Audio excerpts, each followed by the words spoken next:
Bom dia, irmãos. Estamos dando continuidade ao nosso estudo da Escola Bíblica. Nós estamos estudando temas à luz da carta de Paulo aos Romanos. E hoje nós estamos em nossa terceira lição. Ainda eu queria ver se... A minha intenção original era que a gente... Em dois encontros nós fizéssemos Romanos 1, 2, 3 e 4, mas não vai ser possível. Vamos ver até onde a gente consegue chegar hoje. Na semana passada a gente não conseguiu concluir o capítulo 2. Hoje a gente vai concluir o capítulo 2 e entrar no capítulo 3 com certeza.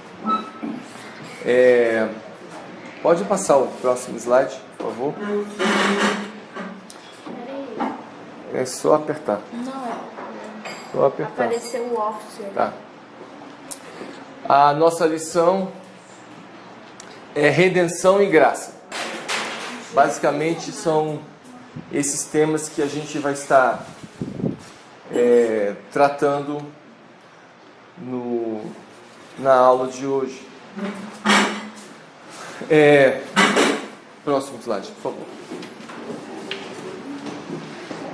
Fazendo um pequeno retrospecto do que nós vimos até o nosso encontro anterior, nós vimos no início do capítulo, no capítulo 1 de Romanos, e na primeira etapa do capítulo 2, que todos nós somos igualmente indignos, que nós temos uma natureza pecaminosa que nos afasta da presença de Deus, que todos nós estamos sujeitos ao juízo divino que se revelará quando estivermos diante dele. E aí eu fiz uma observação nítida sobre a diferença que existe entre justiça de Deus e juízo de Deus. Apesar de estarem, digamos assim, num campo jurídico, as duas palavras têm sentidos completamente distintos. Quanto justiça de Deus, o apóstolo Paulo coloca, e toda a palavra de Deus coloca como um ato de Deus de ir ao encontro do ser humano com vistas a justificá-lo, a perdoá-lo, a provocar um arrependimento, enquanto que o juízo de Deus já aí é um ato de julgamento, de manifestação da ira, de condenação. Quando bate o juízo, é Deus expressando a sua ira, a condenação e já passando a régua no indivíduo. Tá? Vimos que o não arrependimento é uma rejeição à bondade de Deus, à sua justiça, e esse arrependimento a rejeição a esse arrependimento é a condição para experimentarmos a sua ira. Ou seja, se não nos arrependemos, ficamos sujeitos a experimentar a ira divina. Vimos que a revelação da justiça de Deus condena quem a rejeita e redime quem a se sujeita. Que a justiça de Deus alcança o coração de todos, pois a sua lei está gravada nos corações. E aí, vimos lá no capítulo 2, no início, quando o apóstolo Paulo fala alguma coisa sobre essa questão, sobre a lei gravada nos nossos corações, dizendo que todos chegarão na presença do Senhor, e ninguém terá desculpa para dizer: Senhor, eu não conheço, pois o Senhor, aquele que não conheceu a lei tácita, ou seja, o código, os mandamentos divinos revelados a Moisés no Monte Sinai e transcrito para o povo, a Bíblia fala que Deus escreveu também essas próprias leis no coração do homem. Então, independente desse ser humano ter conhecimento específico da lei de Deus, como a que foi dada a Moisés, esse ser humano ele não está isento de não vivê-la, porque faz parte do, vamos dizer assim, do código genético do ser humano. Foi instaurado no coração do homem as leis do Senhor, quando Deus o cria. Quando Deus sopra o Espírito, lá em Gênesis, no ser humano, Ele coloca, é o Espírito de Deus que vem e sela, e cobre, e inscreve nesse coração as leis do Senhor. E aí, o apóstolo Paulo colocando então que, em função disso, ninguém está isento de ser julgado. E por que essa afirmação ela é importante? Porque só existe condenação quando existe uma lei. Isso é um princípio do direito romano, que eu acredito que é um princípio do direito divino. Se Deus não tivesse estabelecido, olha, isso é contrário, isso é errado, isso não pode, isso não deve, se não fosse conhecimento do ser humano, do coração do homem, tais coisas, esse ser humano não poderia ser julgado, porque ele diria, olha, eu estou isento, eu não sabia que isso era errado. E o apóstolo Paulo chega e diz, olha, não, ninguém está isento, porque quer você tenha tido conhecimento da revelação específica dada a Moisés, e aí vem, esse é o termo teologicamente que se fala de uma revelação específica.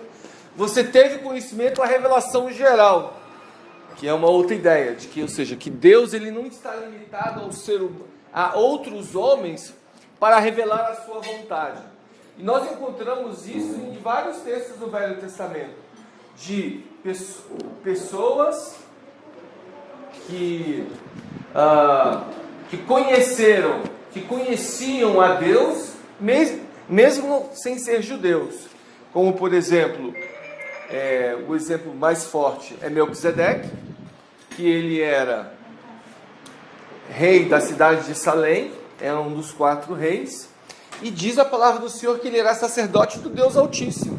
Apesar de toda discussão que às vezes fazem em diversos textos, colocando que Melquisedeque era uma teofania, era uma manifestação de Deus aqui entre nós, etc. O pessoal faz uma viagem aí em cima disso, pegando alguns textos, tentando juntar, que está lá em Hebreus a respeito dele, mas o fato era que eu creio, porque a Bíblia assim descreve, que Melquisedeque era um personagem histórico, humano, natural, apesar de toda a metáfora que está em torno dele. E diz o texto que ele era sacerdote do Senhor, quando Deus já tinha escolhido Abraão para se revelar e começar a fazer um povo. Então, veja só, um processo, como se Deus não ficou limitado à revelação dada a Abraão. Deus estava se revelando a outras pessoas.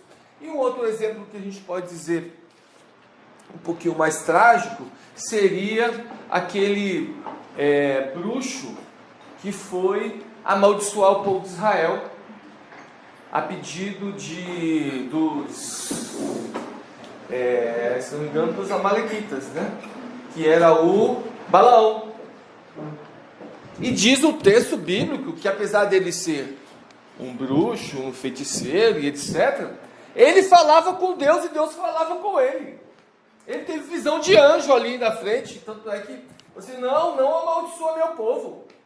Sim, então é alguém que, mesmo ele não sendo da tribo de Israel, não sendo povo de Deus, era alguém que teve comunhão com o Senhor, conhecia Deus de alguma forma. Então essa revelação geral sempre existiu e Deus sempre vai ela sempre vai acontecer, ela não está limitada. Deus não se limita aos seres humanos para se revelar. Então a justiça de Deus, voltando então, também o apóstolo coloca, essa justiça que redime, essa justiça que transforma, essa justiça que perdoa o homem, ela impõe condutas e atitudes a esse ser humano. E o apóstolo Paulo coloca a respeito disso. Porque não é porque eu tenho a justiça, a bondade de Deus chegando ao meu coração, que eu estou isento, então, de qualquer tipo de responsabilidade. E que a lei de Deus, ela também se manifesta no coração pela ação do Espírito. E aí vem um pouco daquilo que eu falei anteriormente, de que se manifesta pela ação do Espírito, porque foi o próprio Espírito, na gênese do ser humano, que inscreve essa lei no coração. E a outra forma da manifestação da ação do Espírito na lei, com relação à lei, porque quem é que convence o homem da justiça, do pecado e do juízo? É o Espírito Santo. Esse Espírito Santo vai agir exatamente nesse espaço originário, gerado por Deus, quando Ele nos formou. Próximo, por favor. Bom, aí começa então, na transição do capítulo 2 ao capítulo 3, Paulo então, ele tinha falado de uma forma bem genérica com relação aos gentios. E aí então agora ele chega e se volta para os judeus. Porque mais ou menos assim, como a igreja de Roma, como nós falamos no nosso primeiro encontro, era formado tanto por gentios quanto por romanos, por judeus,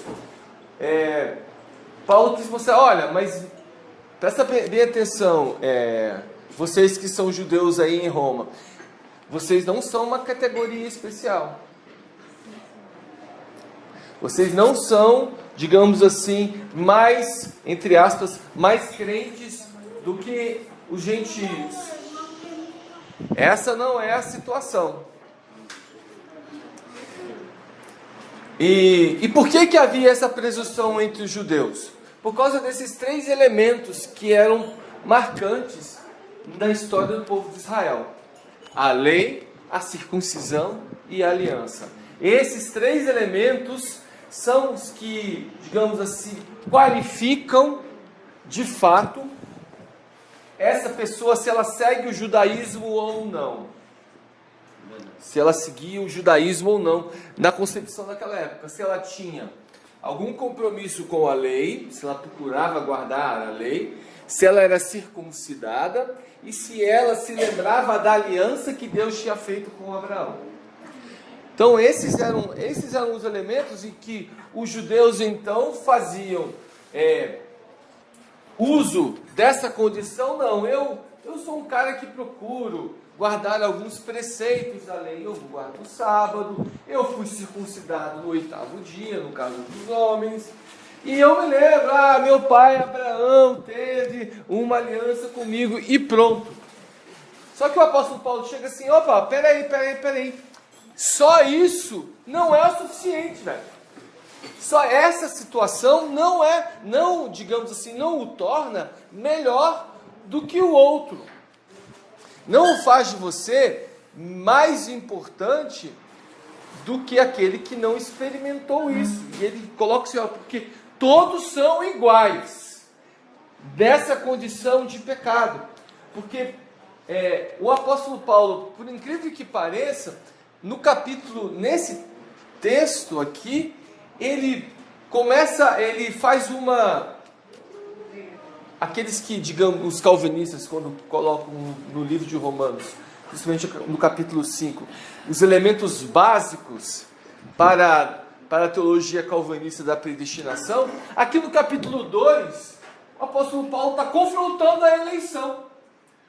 Porque, dizendo para ele o seguinte, apesar de vocês terem sido eleitos, fazerem parte dessa aliança, desse compromisso, serem circuncidados, terem a lei, se vocês não guardarem, não forem responsáveis para viver, nada disso tem valor.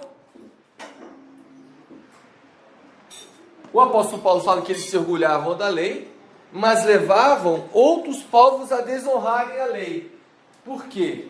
Porque eles falavam de uma lei e eles não viviam. falavam de uma realidade espiritual que não era concreta. O ato da circuncisão não isentava o judeu de cumprir as leis. Porque alguns falam assim, eu sou circuncidado. Gente, vai um pouco bem naquela ideia de que muitos pensam.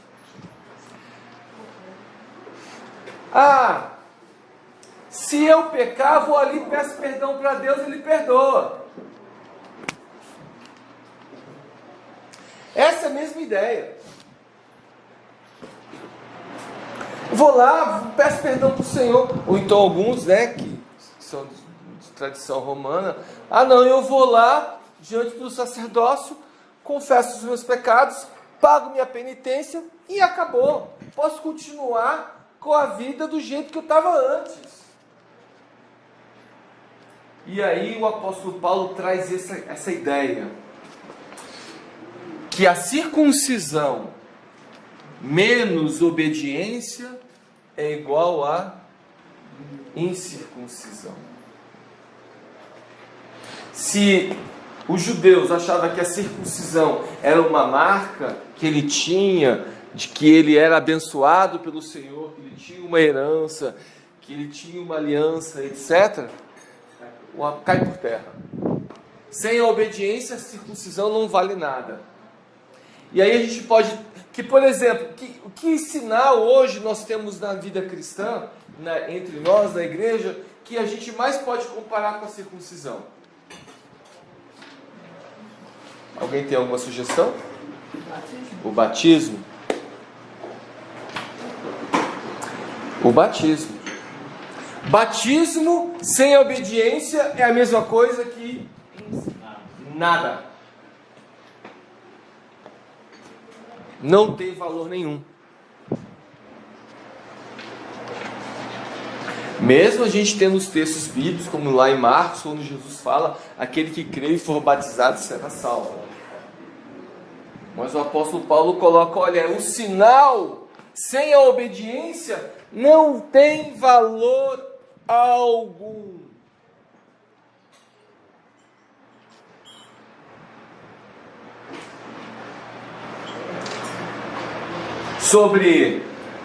Então olha só, Paulo então inicialmente ele se confronta sobre a lei, dizendo para eles, olha, vocês se orgulham da lei, mas vocês não vivem a lei.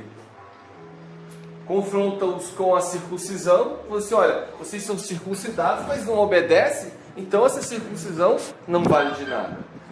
E aí ele confronta também sobre a aliança. Que a aliança que eles tinham com Deus era condicionada a uma resposta integral com Deus. Para a gente entender um pouco disso, a gente tem que olhar como é que essa aliança foi estabelecida. Convém a gente ver lá em Gênesis. Deus fez com Abraão, tem três marcos de aliança que Deus faz com Abraão. Uma está em Gênesis 12, quando ele fala, sai da tua terra, da tua parentela. Outra está em Gênesis 15, quando ele promete alguém que vai dar continuidade, que vai ser como uma areia, as estrelas do céu, e etc. E aí, nessa de Gênesis 15, Deus faz um pacto, um acordo com Abraão, que é aquela cena que os animais são partidos ao meio, e diz o texto bíblico que Deus passou por entre os animais, e colocou um sono profundo em Abraão, fazendo uma aliança com ele, dizendo, olha Abraão, eu estou fazendo uma aliança contigo, mas eu estou assumindo toda a responsabilidade dessa aliança, mas eu quero de você uma resposta plena, integral, verdadeira. Depois, se não me engano, Gênesis 19, quando ocorre já a oferta de Isaac, onde Deus celebra mais um acordo com ele. E ali a gente vê a expressão plena da aliança refletida numa atitude integral. que Deus chega para ele e fala assim: eu quero que teu filho seja imolado no Monte Moriá. Ele vai, pega, leva o menino, deixa o servo no pé do monte, sobe com ele, monta o altar, amarra o menino. Quando o menino está amarrado, lá deitado no altar, diz assim: pai, estou vendo aqui o altar, estou vendo, mas cadê o cordeiro? E aí Abraão já amolando a faca: Deus proverá, meu filho. E aí quando ele vai imolar o filho, Deus fala: não faças isso, Abraão. E ali estava lá o cordeiro para ser imolado no lugar do filho. Deus, ele vai, tira o filho e imola, e Deus faz um acordo, mais uma aliança com ele. Então, vejamos que todos esses princípios o apóstolo Paulo confronta os romanos. Por isso que, olha, ele conclui praticamente o capítulo 2, dizendo que os portadores da aliança são aqueles cuja lei e a circuncisão alcançam e se instalam no coração.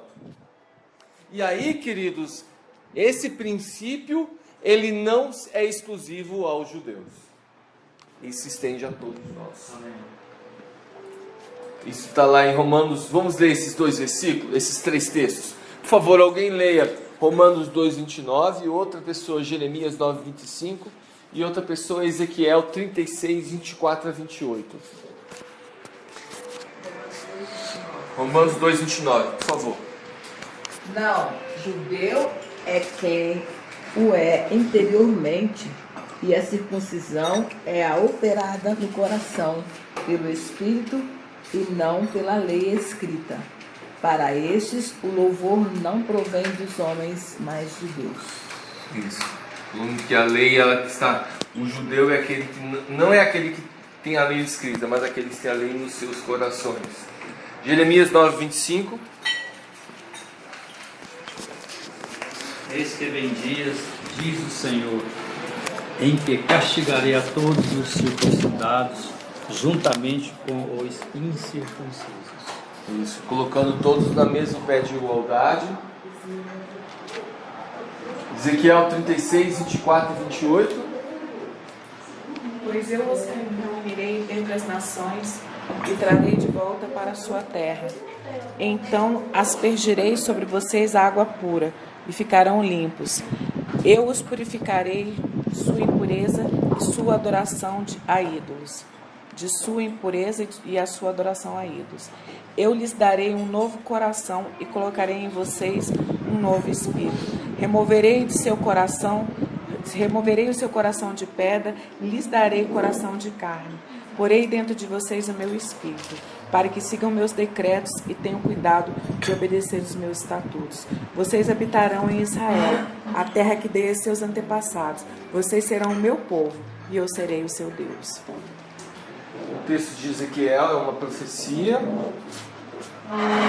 que eu creio que ela não só se concretizou na volta do povo, quando saiu, retornou do exílio, mas ela se completa também quando hoje não, há 60 anos atrás, quando o Estado de Israel é reestabelecido. Mas a profecia verdadeira não é apenas eles terem voltado para o povo, para aquela terra. A manifestação plena da profecia é que Deus iria encontrar um povo que iria ter um quebrantamento e que ia adorar o Senhor de todo o seu coração. Então, se e nós somos esse povo. E aí, se a gente for cruzar com os demais textos, não existe uma condição que vai separar, que vai tornar esses ou aqueles melhores ou piores diante de Deus. A condição é: que resposta você vai estar dando a essa justiça de amor, de alcance que Deus proporcionou na pessoa de Cristo Jesus. Próximo. Por isso, não basta dizer ser. É necessário viver a justiça de Deus. Porque quando dessa maneira, esse slide que eu coloquei aqui, mostrando que o fato de Deus ir ao nosso encontro e nos perdoar, o fato de Deus nos escolher, como escolheu Israel, como eu creio que escolheu a cada um de nós, que estamos aqui, não nos isenta de uma responsabilidade diante do Senhor. E pelo contrário, se formos irresponsáveis, mesmo que eleitos, como o povo de Israel foi eleito, você pode ser rejeitado.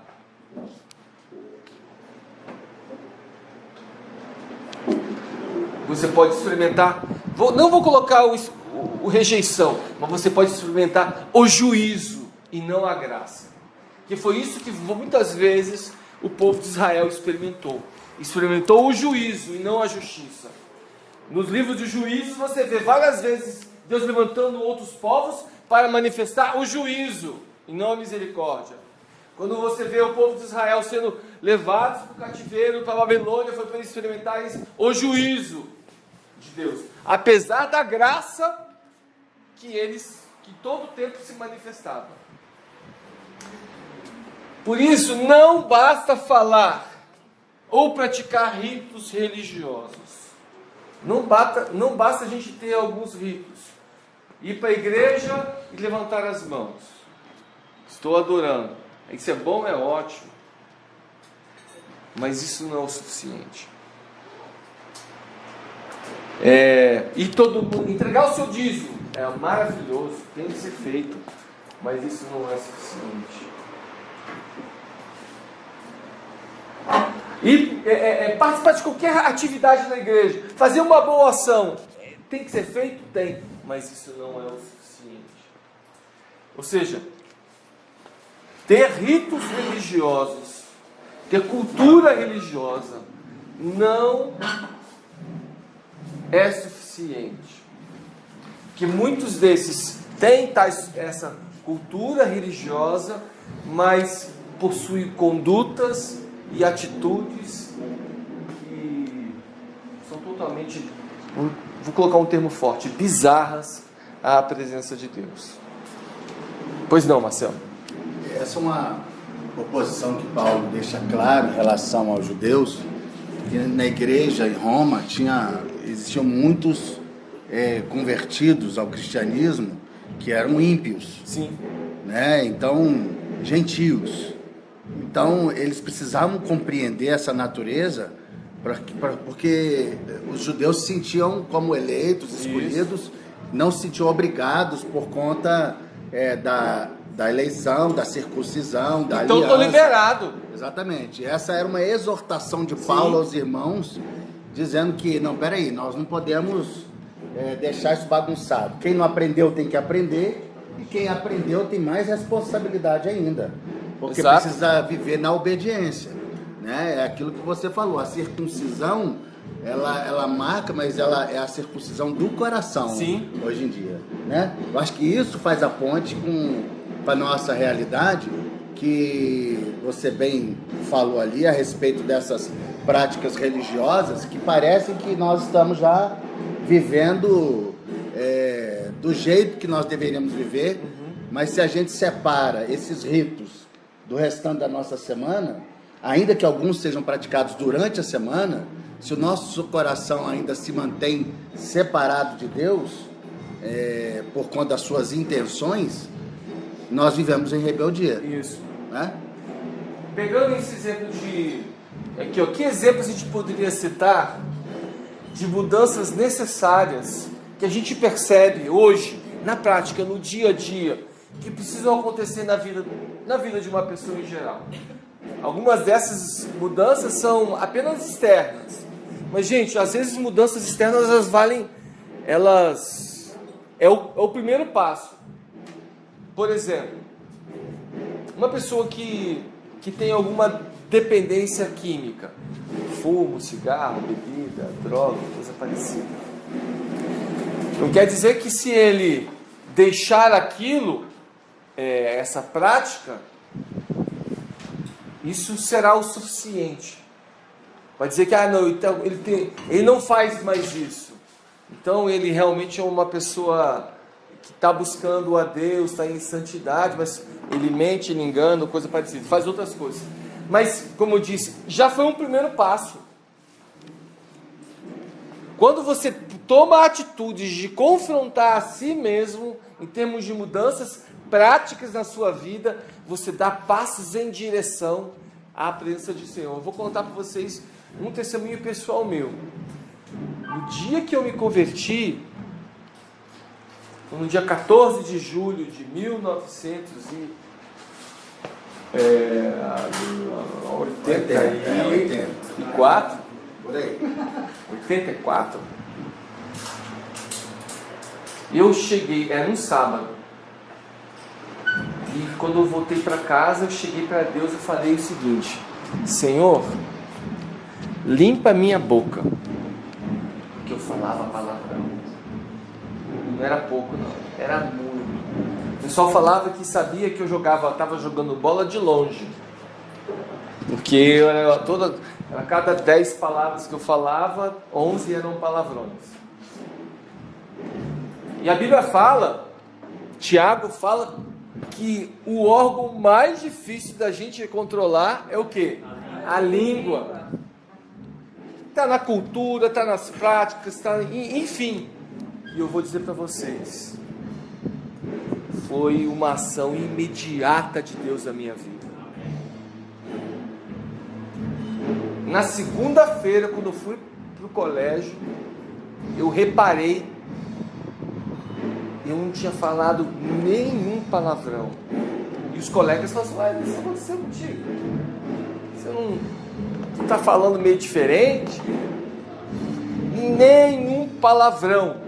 Foi uma ação imediata de Deus.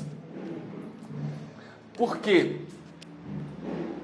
Eu experimentei da justiça, experimentei da graça e tive uma atitude inicial de buscar uma transformação na minha vida. Vai dizer que aquilo foi o suficiente de todas as coisas que Deus precisa mudar em mim? É lógico que não, mas foi o primeiro passo. E essa é a grande questão que nós temos que, essa é a postura que nós temos que tomar. Nós temos que dar passos em direção a essa transformação. São passos. Passos, exato. Não é um passo. Não, passos, exato. E a gente ainda morre sem ter andado o suficiente. Exato. E a gente vai dar esses passos até encontrarmos com o Senhor. E não quer dizer que você não tenha sido tentado a falar Sim, uma palavra, lógico. né? Porque isso faz parte Não, da de vez nossa em quando meus filhos ajudam, sabe? De Ajudam vez em bastante. quando eles ajudam. Ajudam. Sabe? Fica assim. Agora vai. Meus alunos também. Oxi, misericórdia. E é interessante que a gente precisa observar esse seu exemplo para a gente entender não só esse movimento gracioso de Deus, como também da sua intenção do coração de cortar aquilo. Sim. Né? Por mais que eu seja tensionado a fazer, no meu coração precisa existir uma decisão de não fazê-lo mais. Porque se ele podia muito bem falar assim: pronto, Deus Acabou, já fez, então acabou, agora beleza, maravilha. saiu, faz parte da minha natureza. E isso é que joga a gente no buraco. Né? Não tinha jeito, né? Eu precisei mentir, uma mentira branca, ou então assim, não, mas Deus sabe que não foi. Essas justificativas que a gente arruma é para esconder o culpado. E olha, hoje em dia, a realidade dos tempos, desse mundo hedonista que busca prazer, etc. Hoje a máxima é que, olha, que as pessoas sabem: Deus sabe do meu coração, mas eu vou fazer. Então é assim que as pessoas entram, se prostituem na internet, são assim que as pessoas adulteram, Ah, Senhor, eu não consegui, foi muita tentação. Foi assim que as pessoas ficam tendo relacionamentos amorosos, antecipando etapas da sua vida que poderiam ser um instrumento de bênção e, em caso ser de constrangimento. Eu até uso mesmo, gosto de usar esse termo, constrangimento. Porque quando o pecado vem à tona, a primeira coisa que ele faz é constranger, vergonha, tristeza. E a gente precisa ter uma postura de belicidade contrária contra a prática do pecado em nossas vidas. A gente não pode aliviar. A gente tem que ser, bruto contra o pecado. Não dá para passar a mão na cabeça. Principalmente do nosso pecado. Porque o apóstolo Paulo logo diz, não julgue. Principalmente não, só. Bom, teve um acidente, o microfone caiu no chão, estamos com continuidade aqui. Então, o julgamento, ele não pode julgar o irmão, tem que ser voltado exclusivamente para nós. Próximo, por favor. Já estou atento. Então, a condição humana, como Paulo chega no capítulo 3 e começa a colocar, então, que existe uma situação de igualdade. E aí, por isso ele apontando já a justiça de Deus como a expressão da graça e da misericórdia humana, porque todos carecem dessa graça. Porque em Romanos 3,10 coloca que todos pecaram, são destituídos da glória de Deus. Porque sem essa graça, sem essa ação misericórdia, e quando a gente pensa em graça, é a ação de Deus de ir ao nosso encontro. Isso é a atitude da graça. É Deus vindo até você e concedendo algo, e oferecendo algo da qual você não é merecedor. Sem essa graça, jamais experimentaríamos a justiça.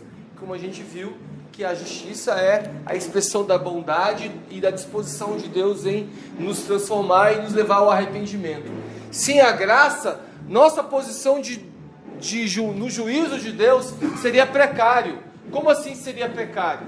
Você já chegaria de lá sem advogado. Você chegaria lá sentenciado. Você seria julgado, teria um julgamento, como é que chama quando o réu não está presente? A revelia. E você teria, sei lá, um advogado ad hoc. Sabe aqueles advogados assim, pega no meio do caminho, só para cumprir a formalidade? Ia ser mais ou menos assim. Sem a graça, a condenação seria merecida, porque não há nenhum justo sequer. Nem judeu, nem gentio.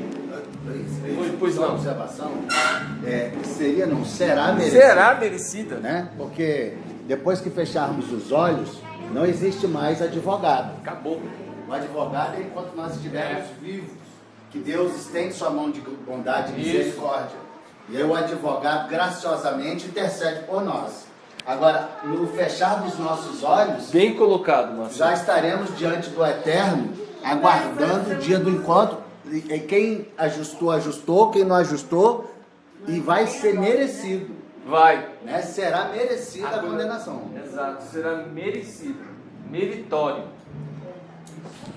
Sem graça, não buscamos a Deus. Porque a gente só consegue buscar a Deus porque o Espírito de Deus foi ao nosso encontro. Porque a própria palavra não há quem busque a Deus. Só buscamos a Ele porque Ele veio ao nosso encontro. Sem a graça não há redenção.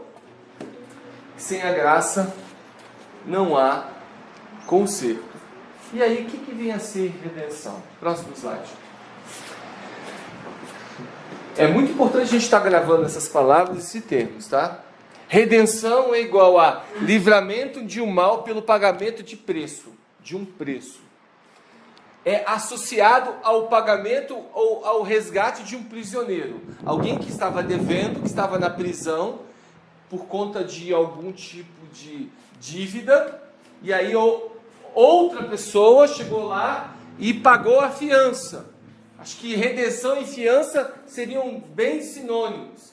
Ela vem do grego apolitrosis. Apo quer dizer de, litro quer dizer resgatar. Ou seja, resgate de algo. E o sentido há uma ideia de resgatar de algo e trazer você de volta. Então é como se oferecer algo que você já tinha, oferecendo novamente. Então eu gostei desse comentário, colocando que a palavra redenção é comprando de volta. É como se nós tivéssemos, por conta dos nossos pecados, nós estávamos longe do Senhor, nós tínhamos afastado do Senhor, nós pertencíamos a Ele, e a nossa condição de pecado nos vendeu, nos deixou vendidos, nos escravizou a um outro senhorio. E aí vem Jesus Cristo, morre na cruz e fala assim: não, esse é meu, eu estou comprando de volta, estou trazendo de volta para mim. Nunca deveria ter saído de perto de mim, mas eu estou pagando o preço para trazê-lo de volta. Exato. Volta. Não, eu vou parar aqui nesse slide, calma, vou fechar ali. É por conta desse. É um termo.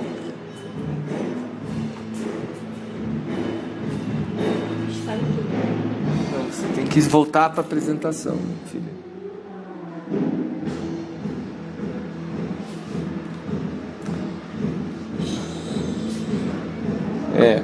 Só para eu fechar aqui, abra um texto em Marcos 10:45, por favor.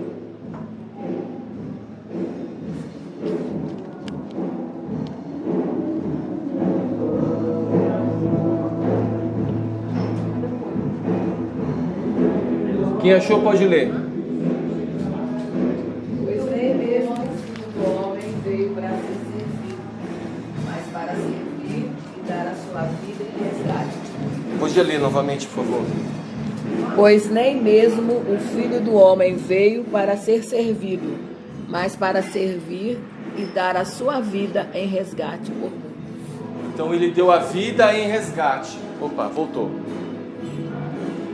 A redenção, ela é uma troca de senhorio pela dívida paga com sangue. João 8:34.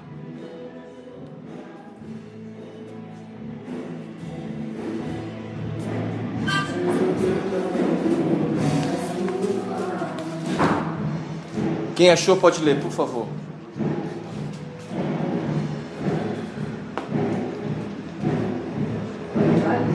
O escravo não permanece para sempre na casa, mas desculpa, esse é o 35. Jesus continuou: em verdade vos digo que todo aquele que comete pecado é escravo do pecado. Exato. Havia essa condição de escravidão, e a redenção foi a dívida paga para nos tirar desse senhorio e nos trazer a um novo senhorio. A redenção, ela está expressa em alguns textos, como Êxodo 15:13 e Isaías 43:1. Alguém poderia ler Isaías 43:1? Pode ler. Pode ler. Isaías 43:1. Não, já li. Êxodo, então leia. Leia Êxodo, já está aí. 43:1, por favor. Mas agora assim diz o Senhor, que te criou, ó Jacó, e que te formou, ó Israel. Não temas, porque eu te remi, chamei-te pelo teu nome, tu és meu. Essa é a atitude de Deus, de ir ao nosso encontro. Remir é de redimir, eu que te compro de volta, eu que estou trazendo de volta para você. E aí, irmãos, eu vou parar por aqui. Na aula que vem, a gente vai tentar começar na hora. Eu sempre chego um pouquinho antes, para a gente, desse 9:30 a gente começa. E aí, nós vamos trabalhar um pouquinho o termo propiciação, tá certo? Vamos dar o resumo dos capítulos de 1 a 31, os principais conceitos, e vamos entrar na ideia de justificação que está no capítulo 4. Já tentar adiantar. Amém? Deus abençoe em nome de Jesus. Muito obrigado pela presença de todos.